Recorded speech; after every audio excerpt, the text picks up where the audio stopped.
Hello again.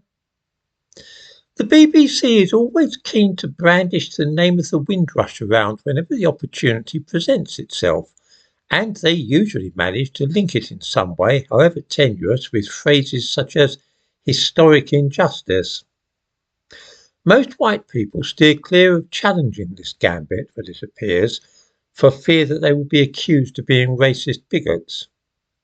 In my own case, that ship has long sailed, and so I feel able to draw attention to the tricks used by our national broadcaster when it comes to the Windrush. In the description to this video, I give a link to a fairly typical BBC news item in which Windrush features prominently in the headline. It appeared on the BBC website this morning and is headed "Home Office asks Windrush man's son for DNA test." Now, this is a plain statement, which may be either true or false. There's no scope for middle ground here. Either the Home Office did ask somebody for a DNA test, or they did not.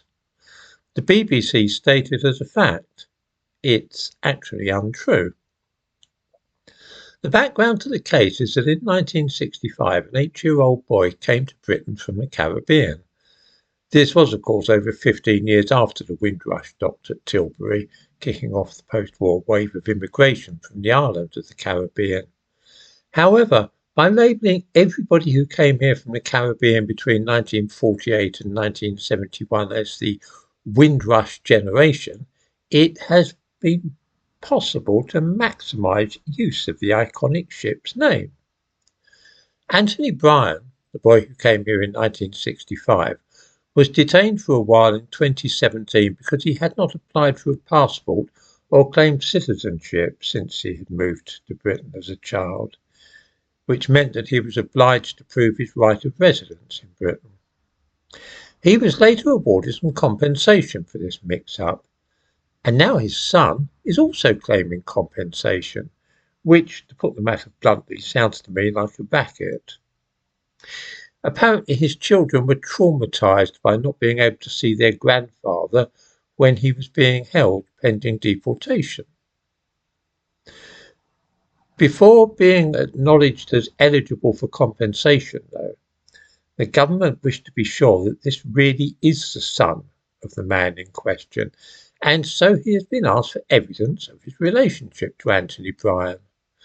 Not an unreasonable request, what one might think. It's just a precaution to ensure that he is actually entitled to a sum of taxpayers' money. I'll mention here that the Home Office have been stung since the Windrush business erupted by people claiming to be relatives and not actually so, in much the same way that there have been rackets involving the Grenfell Tower fire, people claiming to be somebody they're not. I digress. The Home Office accordingly wrote to him and said that if he wanted to, he could provide further evidence to show that he was the son of Anthony Bryan and therefore entitled to compensation.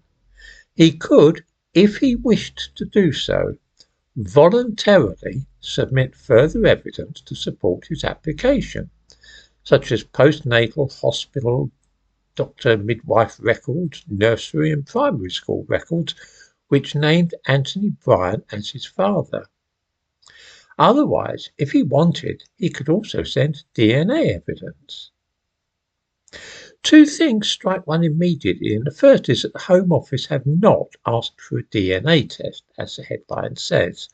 They rather suggest that if he wishes to strengthen his claim, he could, if he wanted, send some DNA evidence.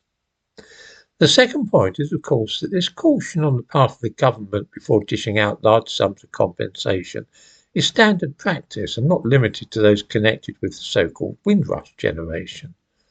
Obviously, anybody could pop up and claim to be somebody's son and entitled to money. In such circumstances, it is prudent and wise first to ask for some evidence to back up the claim. Embedded within the text of this piece on the website are the highlighted words Windrush generation, which is a hyperlink leading you to a BBC page on Windrush generation, where you will learn that HMT Empire Windrush became a symbol of a wider mass migration movement. People in the Caribbean were invited to the UK to help rebuild post-war Britain. That is a lie, although it is one repeated so often that many people now believe it to be so. The BBC are shameless peddlers of falsehoods, half-truths and distortions, and the terrible thing is, it is we who have to pay for it all.